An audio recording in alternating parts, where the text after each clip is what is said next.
back to the channel for episode 4 of 6-speed swapping our 22 WRX. In the last episode, we got the WRX transmission removed and we got our STI flywheel and ACT clutch kit installed. Hopefully this is our last episode as we don't have that much left to do to wrap up this swap. Now it has been a few days since I worked on it because I have been working.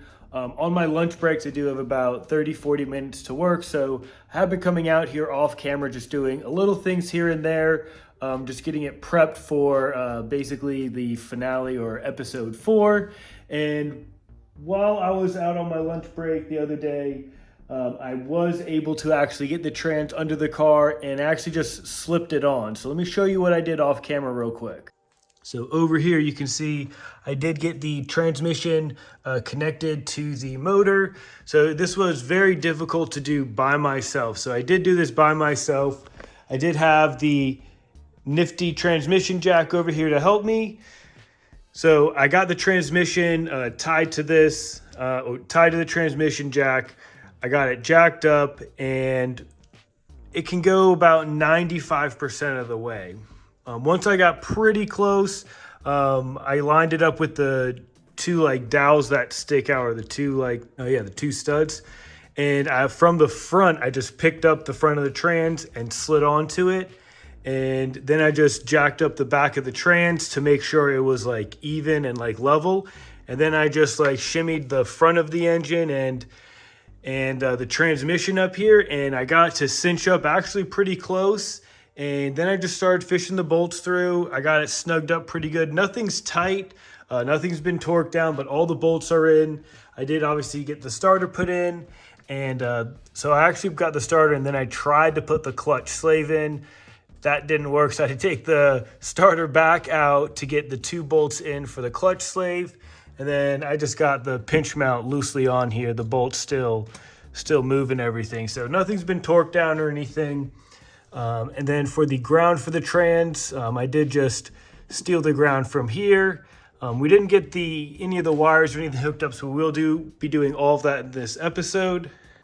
And just real quick, underneath the car, you can see I don't even have the transmission cross member on. I just replaced the transmission jack with just a floor jack.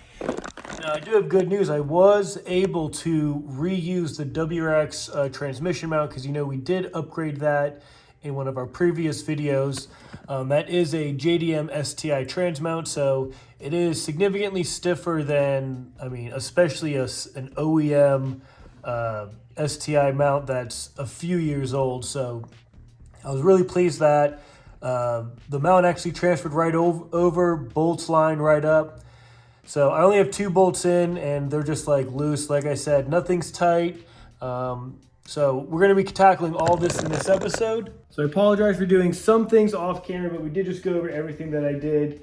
I was more concentrated on not getting hurt or anything while being under the car and holding the transmission by myself and getting onto the engine and rocking the engine back and forth. But we were successful and it is possible. It took me about a solid hour to get the trans hooked up to the engine. But enough talking, let's get started on getting all these bolts torqued down. So we'll get underneath the car and we'll start torquing all the bell housing bolts. They do get torqued down to 37 foot-pounds, so I do already have my torque wrench already set. So we're gonna go under and get all these bolts torqued down. So enough talking, let's go.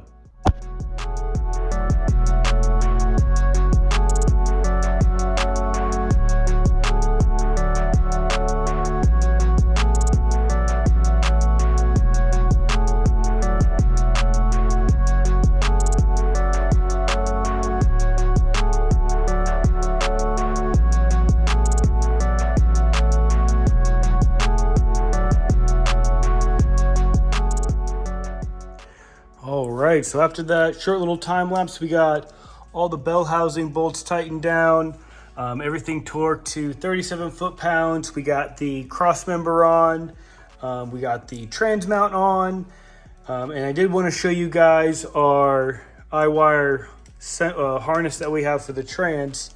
So I wanted to actually show you guys how that works. So it literally just plugs right in, just like that. And then you have these 2 colors.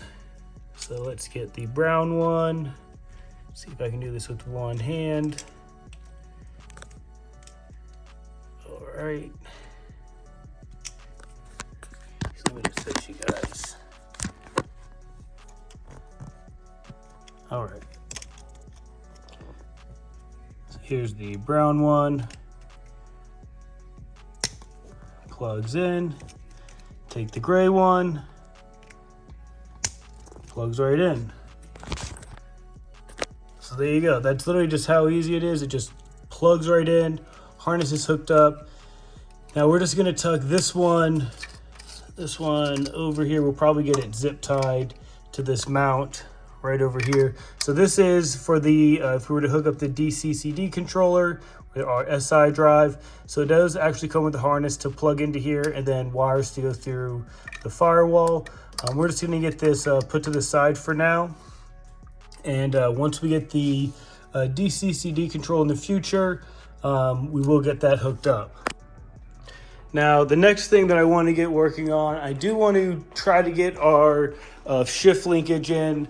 So I did take this one bolt out here, so we will just reattach it onto the trans with that, and then we can put our front shifter bushing in, the two lower shifter bushing bolts in for the lower shifter bushing, and then this can just go back onto the transmission.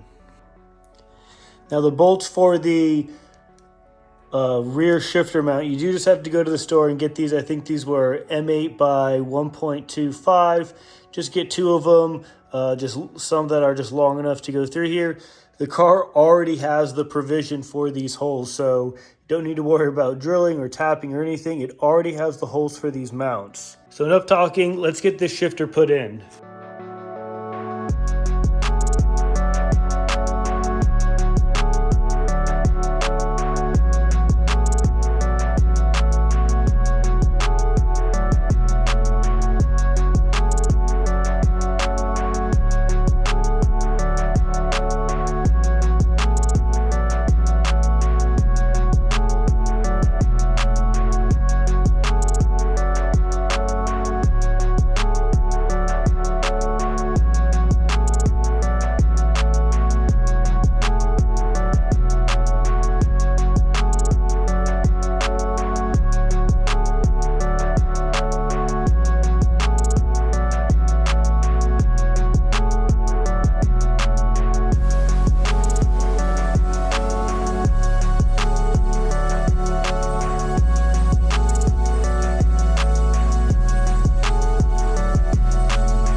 Let me get you guys caught up on that quick time lapse that we had.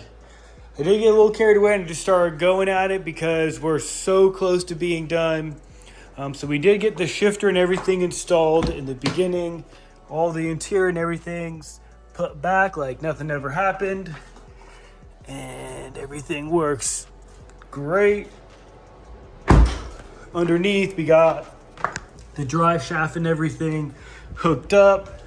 For the suspension, we got the front axles in, everything is torqued down, strut is reinstalled, brake lines on, speed sensors on, and then obviously same thing for the other side. So I do have it set up right now to start bleeding the new clutch slave. I did try bleeding it by myself just a little bit, just enough to so the clutch doesn't even, well, the clutch stuck to the floor. Now it does have some give and it does spring back, so I will get the wife come out here to help me with that in a little bit. And underneath the car, I do have it draining right now. I do have the trans draining. We are going to be using the BBR cocktail. So we do have our red line lightweight shot proof and our 75 weight 90. So we'll get all of this put into the trans, and then we'll get this clutch bled, and we'll get this exhaust on, and we will be all done with the swap. So let's go. just like that, we got our exhaust on. Everything's all buttoned up underneath. So I think we're ready for our first start. I still do have the bleeder right here, still hooked up to the clutch slave. Everything's hooked up, battery's hooked back up.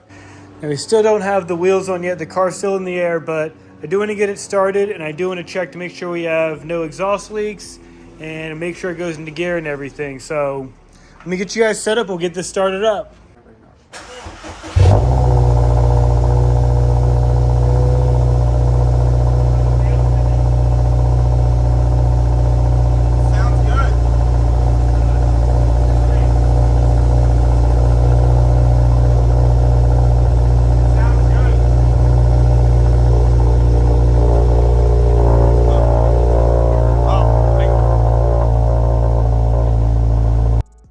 Fast forward a few days, we have the clutch fully bled. Obviously the car's on the ground. The swap is 100% complete. I have 45 miles on the swap so far. We've had 0 issues, 0 creaks. I mean, everything is just running smooth. Everything sounds normal. The ACT clutch, it's much stiffer than the stock one. This is the extreme clutch. So the pressure plate and the whole clutch kit, everything's rated for like 598 foot-pounds of torque. So it is significantly stiffer than the stock clutch. So here how everything's looking now with the swap complete and everything. I do have my flashlight over here so you guys can see everything. That's over there. So you can see the trans harness, everything's hooked up, our ground's hooked up. I mean, everything, it's better if you, everything's hooked up. I mean, everything's good to go. I mean, we got cars on the ground, everything's tight. We got, like I said, about 45 miles on this swap. Everything is smooth. I will keep you guys updated on the swap and how everything goes. Obviously, we're gonna be continuing making videos on this car. So if we have any issues pop up, you guys will be the first ones to know once we have something go on, and we'll be solving those issues on this channel. But I hope you guys enjoyed this little mini series. We got the full STI 6-speed drivetrain put in, the transmission, differential, all the axles, the drive shaft. Everything is from a 15 plus that fits in. And of course we have the ACT clutch and the OEM flywheel installed. So now we can really throw the power at this thing and really have no fear of the clutch or the transmission breaking. Once the clutch is fully broken in, we will get a retune from Mikey Body, so we will be doing some update videos on the swap and how our tune goes with him once that process starts. And once like everything is done and we know like the swap is good and there's no issues come up or anything, we will be getting the DC/CD controller so we can hook up our stock SI drive from a 15 plus STI. So when we do that, we will be able to control the where the power goes front or rear. We can lock the diffs, but we're probably just gonna have it in auto mode most of the time, so the computer can adjust power front to back based off of what the traction or what that situation is like. Currently with the iWire harness hooked up, the car is in, if you had the option to select on like the diff controller, this would be full rear wheel drive biased. So that's like maybe like a 60-40 split. So that's still not bad or anything, but it is stuck in that like 60-40 split. So 40 to the front, 60 to the back. But that's all future stuff. We'll deal with that when the time comes. But be sure to like, comment, and subscribe for more 22 WRX content. Until next time, see you guys.